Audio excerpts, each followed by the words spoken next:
Hello everyone, welcome to BetterTech. So today we have Lucas with us. Hey Lucas, how are you? Hey, I'm good. How are you? I'm doing very well. So Lucas, why don't you go ahead and tell us a bit about yourself? Sure. So I'm French, as you can hear by the accent. I've been working in tech for 10 years now, so I'm 29. Haven't gone to school, so started working straight out of high school. And yeah, in tech as mostly as an engineer in the first 5 years, and then CTO roles, and lately as an entrepreneur in the last 12 months as well, as I've started a company after 5 years in a big French startup. All right, so you said that you started working right out of the high school, right? So without any sort of, I mean, directly from the school to getting it started, I mean, how was the experience? Yeah, I mean, I used to be so between my like 15 and 20, I was teaching tennis back then, and it was I liked it, and so I was thinking about maybe doing a career in just tennis in general, right? That's a good thing. You're outside all the time and everything. But then I realized between my tennis level, the ambitions I had and everything, it would be very, very hard actually to pursue any kind of like high level, pro level career, even in coaching, like not as a player, but even coaching, it's very hard to get there. Very few places. So I had to switch at some point and said like, okay, maybe I'm gonna go do something else.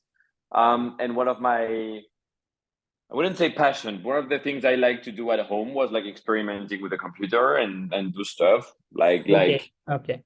not coding at the beginning, but like just do stuff on the computer, right? Try to understand how things work. And I got into coding little by little. And then at like 19, when you look around, you're like, I'm not gonna be a tennis teacher. Not gonna be a pro player either. So you're starting to look at like what you can do. You don't want to go to school. And so you're like, okay, maybe coding might be a good idea, and it's something you can get into very fast, especially in France at the time. Like not a lot of people were software engineers. So yeah, that's how I got started, right? And my mother told me like it's either you get a job or I'll find you a job. Sure. So I got the job, right? Yeah, so how do you got yourself started in this? I mean, you studied through YouTube courses or you took some boot camps or I mean, how did it all happen? So I was playing a game, an online browser-based game at the time, and the guy who was running the game actually took some time off, and he like I knew him, and he told me like I need someone to manage the game, like not write the code, but like manage the game overall. And so he sort of gave me the game for like a year or two when he was like off doing other things around the world, and the game had some bugs. And so I had to start fixing the bugs because the players were complaining. We had like 1,500 players. So it's not that many, but like 1,000 people complaining is a lot, actually. And so I had to start in France. We had the thing called the Site du Zero, which was like, it's open classroom now. And it was a website made for like beginners like me. And so I would see a bug and I would try to do as much as I could from the course on open classroom to fix the bug and try to find my way around the code, right? So it's very hard at the beginning, but then you learn the debug mindset really quick. I'm not a big like theory guy. I like to like read a bit of theory and then go directly into practice. It takes more time at the beginning, but then you get used to the gymnastic, you know. So it's mostly how I did it on Right. my own with the Yeah, game, and then yeah, that sounds quite a journey. So, I mean, then you said that you moved, transitioned into various roles, you worked through various jobs, ultimately, like at the ultimate level, you were sort of a CTO, right? And then you were in leadership positions. Later, you transferred yourself into entrepreneurship. So, how does that leap happen, or I mean, how does your experience looks like there? um, you mean the experience between like CTO roles and entrepreneurship, or the Yeah, experience like between the roles? leadership roles and starting your own company. Yeah. Um, I I think it's just it was natural sort of, right? The even the roles I've been in outside of work, being like the tennis coaching, being like managing a game, it's always roles where you have some sort of responsibility over people. You know, you have your tennis class is like 6 or 7 people that will do whatever you're telling them to do. The game was a bit the same. So I feel like I've always liked being in some sort of leadership position, not because I get to decide everything, but just because I get to experiment my own things. I get to do things the way I want to do them, right? And so I think when you start as an engineer and then you're able to talk well, you're able to like explain with like good words to your management whatever you're doing, usually they start to like you and they start to feel like you can be in a position where you can, maybe be responsible for people, even if you are very young, because you look good and you can speak, right? They're gonna give you that. So I feel like it was pretty natural in the way I started, being like you have an intern, then you have a few interns with you, and then they start giving you someone who's like a young full-time employee to manage as well, and then you change job and you have a full-time management job. It's like very natural. And I think I've always, until I had like maybe 20-30 people in my team, which is like starting to be a lot of them, I've always wanted to do more as well.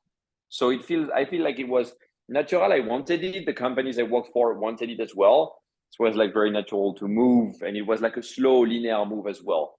And then when I reached like 20-30 people, I was like, okay, this is a very different job. I don't enjoy it that much anymore. And then you grow, like Spendesk, my last company, I ended up with like 100 people in my team. And it's like, it's full-time management, full-time executive position. And that's when I was like, okay, I've done my fair share. I've done executive, I've done management. I don't want to do that anymore. Like I can manage people, it's not the point, but it cannot be the only thing I'm doing my whole day. I need to do something else. And that's the shift from, being an engineer, from being to being a manager, to being like back to being an engineer, actually, because right now a lot of things I do is like coding, even though I'm the CEO. So, so tell us about your company, your latest venture, what it is all about. So we are a billing company. So we manage the billing process end to end for a SaaS company, B2B SaaS companies. So it's the subscription management, invoicing management, payment processing. So we don't do the processing, but we orchestrate payment processors so that you don't have to integrate them. And the philosophy that we have doing it is we want to be a very flexible billing engine. So meaning that anything that you want to change, anything that you want to do, you can do it without calling your whole engineering team and them having to work 2-3 months to run the change, right? If you want to change your pricing, if you want to change your invoicing, if you want to change your payment processor, for instance, we're trying to make everything as smooth as we can and as low tech as we can. So you do one integration, you do it fast, and then you don't have to spend engineering time on the thing. So that's mostly what we do right now. Right. So, I mean, within your team so far, how you have managed to maintain the technical innovation? I mean, the product is developed, it's developed in pieces, MVPs, then various builds, you roll it out, you figure out how it's going along, and then you change it. So, so the product is like constantly evolving. So how do you, from a technical standpoint, keep your teams or keep the product itself going on with continuous innovation? I mean, to be fair, it's easier when you're a small company than when you're a bigger one, right? Right now we have like 5 people in engineering, so it's like, I mean, if we cannot innovate when we are 5 people, and if we cannot move fast and do good things, then we won't do it when we are 20 or 25, right? It's harder when you're 100. But I think the main thing is the amount of time you spend at the beginning on the foundations of what you're building, meaning on the technical side, meaning automation, testing, tools, right? The things that are going to help you in the long term manage your code base, manage your process, manage your releases, manage your bugs as well. And the things that are basically increasing velocity overall. I think it's the main thing that has changed between Spendesk, my last company, and now. So like we invested a lot more time right now. So I think right now we have a lot more tooling than we had in my previous company, even though we were like 100 engineers with DevOps and platform and everything. Just because it's what's going to help you maintain, like because you can maintain the platform faster, you're also going to be able to find more time to do new things. Try new things, do new things. If your platform runs very well, and when you find a bug, you can debug it in 5 minutes because you have the right logs, you have the right observability everywhere, then you can spend an hour or more on like trying a new technology, trying AI, trying whatever new language is coming out. Right? So I think that's the main thing to keep the team. Yeah, so as you have said, your current team is sort of lean and you basically can make constant innovation happen. But you also mentioned that you have managed large teams as well. So within large teams, I mean, how you were managing collaboration, making people align to the common goal, as well as ensuring that they have a strong sense of purpose, that whatever they are doing, whatever they are building is going to be very impactful. So I mean, in a nutshell, how do you keep them marching towards the common goal in large teams? Yeah. I mean, I think it's sort of the same in large teams and in small teams, in the sense that what we do with large teams is usually what get people to stop following you. I'm going to explain that, but usually when you have a large team, you start processing everything, because you're like, okay, large teams, if you don't, like if you have 100 people and you have a very clear process for everything, then everything gets, it's just a big mess.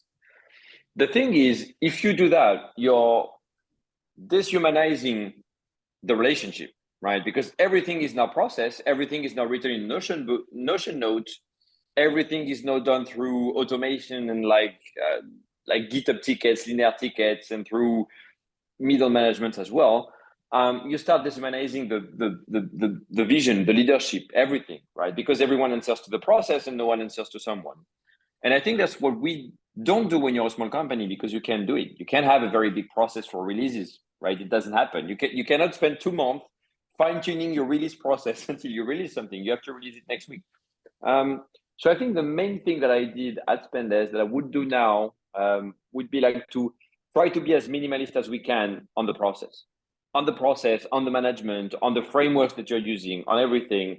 Like if I can fix a problem in a 2 minutes conversation, I do not need to change a process or to add a step to my process to fix that problem in the long term.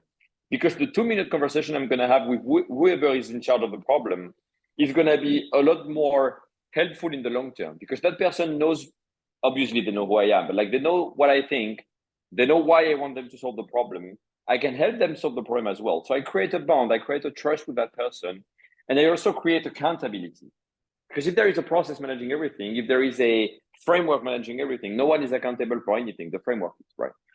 Like if you're prioritizing, for instance, and you're following a framework for prioritization, then it's not about vision, mission, the customers, it's about the framework.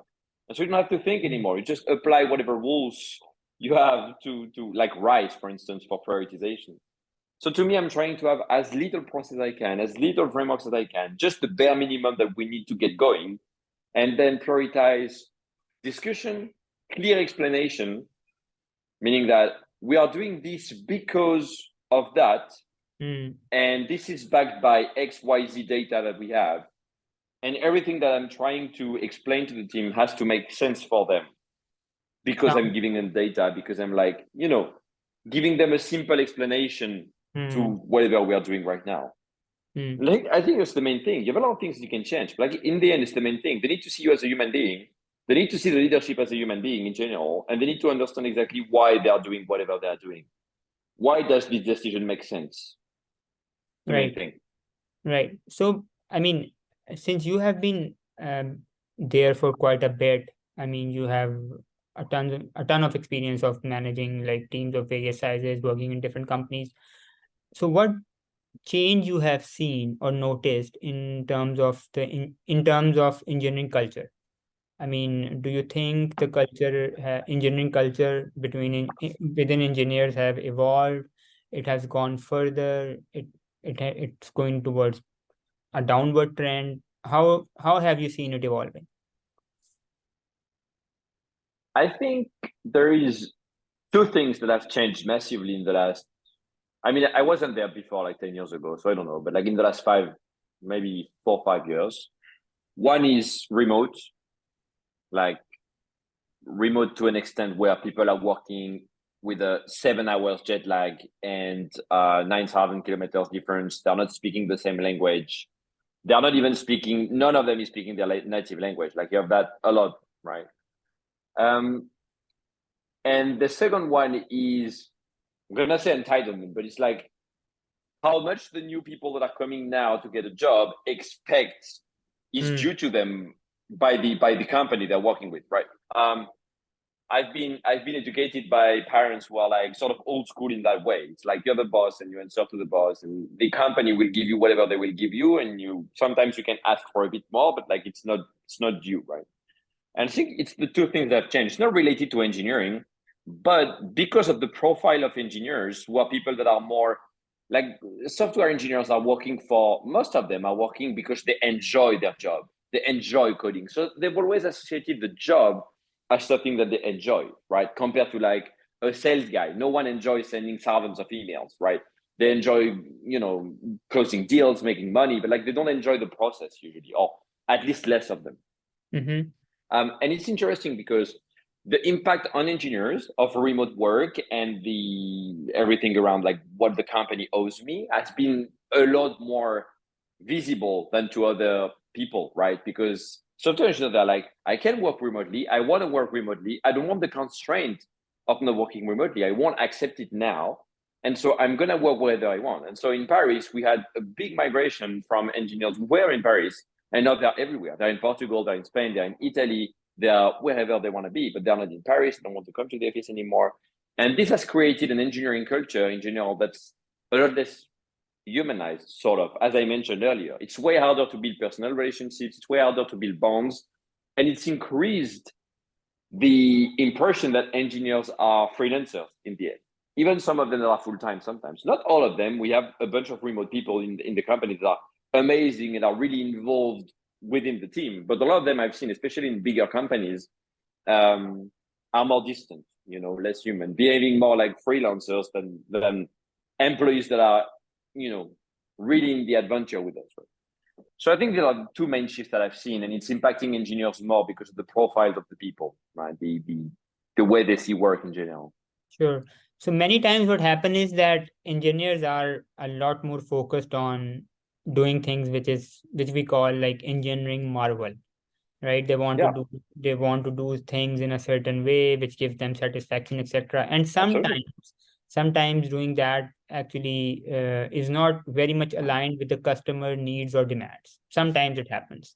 So how do you manage that? I mean, you have to keep the engineers motivated. I mean, that they are doing some fancy stuff, but on the other side, you have to manage the product releases, customer needs, its life cycle. So how do you strike the balance between the two? I mean, it's very linked to the previous point, which is like, who do you hire in your company in terms of mindset? Do you hire the guy who's here and is going to behave as a freelancer and just going to want to work on whatever they like and the way they want to do it? Or do you look for people who are not that kind of person and is going to be really involved with the company, understand the customer need, want to be involved in the product roadmap?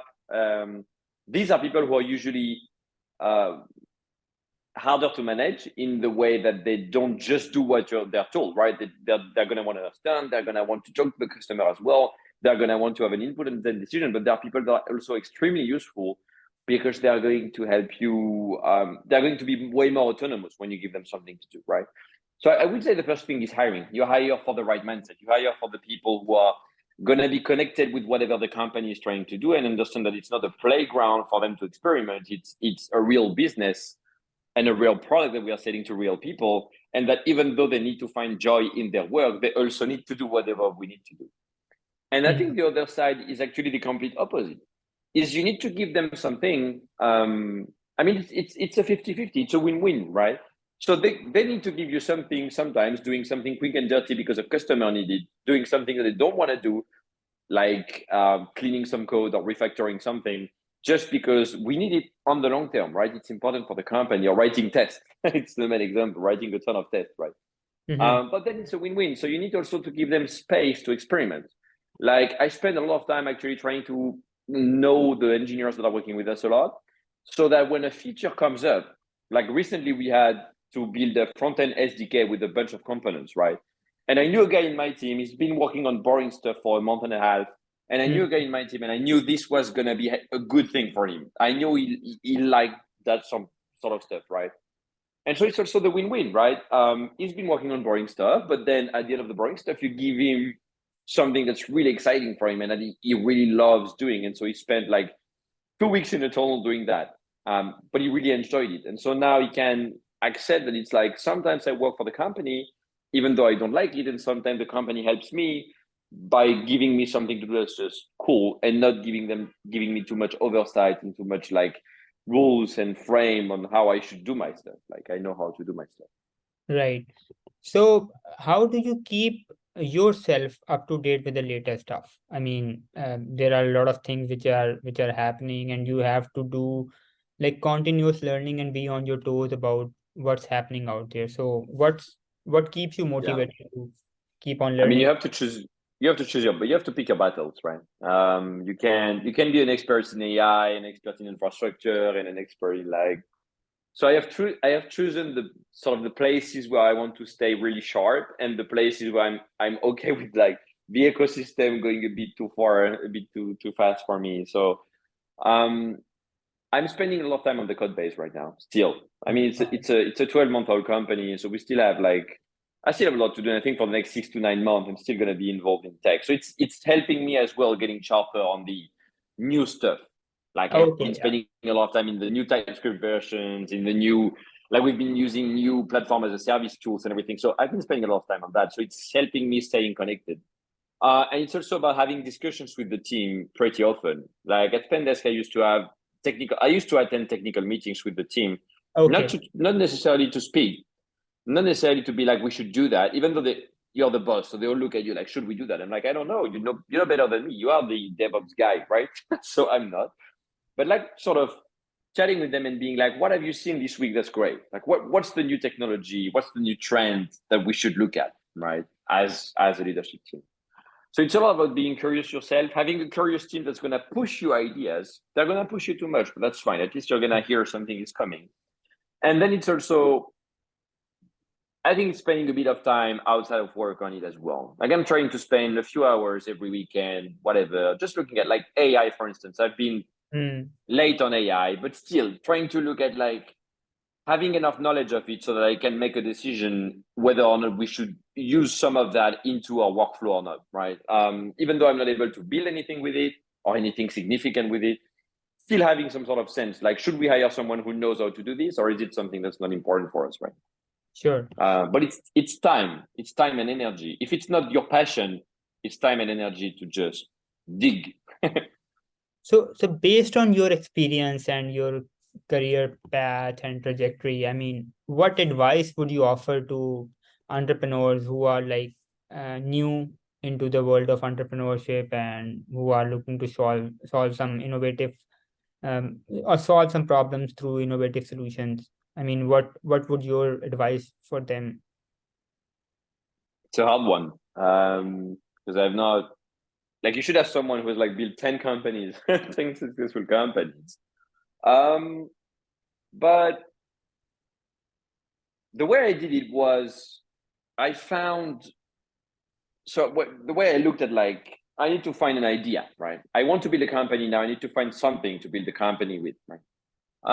And the thing I looked at was like, what has been a pain in the last 5 years of my life? Like, what's been really painful for me, for my team? That has like could be big enough so that I would be excited every day to work on that. I don't really care the space I'm working with. Like I could build I'm building a billing company. Like I could build something in healthcare. I could build something in climate. It doesn't really matter to me. It's the adventure that excites me. So something that's like really a pain for me, something that excited me, and something where I can also feel the product in my mind. Like, what's the product I want to build? Do I have an idea of what good or impressive would look like?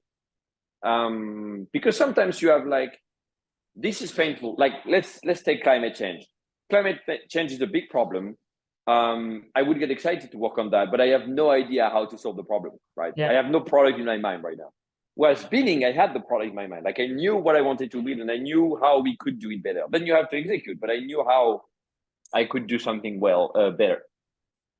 So the way I did it is that I don't know if it would work for everyone, but I would expect the three things, like actual pain, you enjoy it, like you would enjoy working on that, and yeah, and you can project the product, so there is some meaning from you building that company because you can find a good solution. I think this could be good for everyone, probably, but it's been my process, and I wouldn't say that probably not everyone's process. right? Some people just dig everywhere for like 12 months until they find something that VCs are gonna finance, and it's fine. Like it works as well. Okay. Yeah. So, I mean, since your role is like at a crossroads of like having different areas, you can say it's about innovation, it's about engineering, it's about leadership, technology. So, how do you see your role in your company evolving? I mean, would you like shift your role more towards the tech side, maybe have someone else to No, run I've stuff? How do you envision it? we've hired a fantastic CTO, Okay. who is like me. He's sort of the same profile. He's like a tech guy who can speak and understands business and is really interested with product. But we are extremely complementary in terms of the way we approach work. Hmm. He's a very precise guy. He's a very like he's the kind of guy who's gonna fine tune something when he needs fine tuning. He's never lazy to fix a problem. To Hmm. like he's the kind of engineer. He works on a feature. He's gonna clean everything, right? Because that's just the way he is. And I'm not naturally. I'm not that kind of guy, even though I'm doing it because I have to. But it's not my natural. Like I'm more a high level person. And so it's very interesting because we have the same way to look at the business, but we have a very complementary skill set. And I think we need that guy for tech. Like as a CTO, you need someone who is like sort of Hmm. able to fine tune the things, right? You need someone who's going to have that mindset and drive the team to do it as well, because it's how you achieve quality in the long term. So we've hired him. I'm spending a lot of time on the product and on the development right now, but Okay. I'm more spending time as a dev in his team, even though I'm the CEO, but like he uses me as a resource in his team. Like he's like, I think you should work on that. And I'm like, okay, give me that. I'm going to spend time on that, right? Because Sure. Sure. for whatever reason, I'm the best person to work on that. And then little by little, I'm just going to move off from the actual tech, and keep being product and brand, which is what I do most right now. Like being the face of the company and working a lot on the products, probably what I'm going to do as much as I can. Because I mean, it's what matters right now. The reason we get customers is because they see us. They Yeah. see us on LinkedIn, they see us on social network. The main reason, like someone from your team contacted me as well in the first place, like you're seen. And so that's what I'm going to spend a lot of time on. But I'm still going to get an eye on tech, even though I trust the CTO, like my eyes closed. But I'm still going to have a look on tech because I just like it. I just enjoy it too much. Probably Yeah. going to keep some Docker running and some commits from time to time. Yeah. That sounds great. And Lucas, in the end, I would like to really thank you for your time today and sharing your wisdom with us. It was really an enjoyable conversation, and Absolutely. we wish you all the best with your startup and really wish that it takes you places. Thank you for having me. All the best Thanks. to you Have a good too. one. Thanks, Lucas. Bye.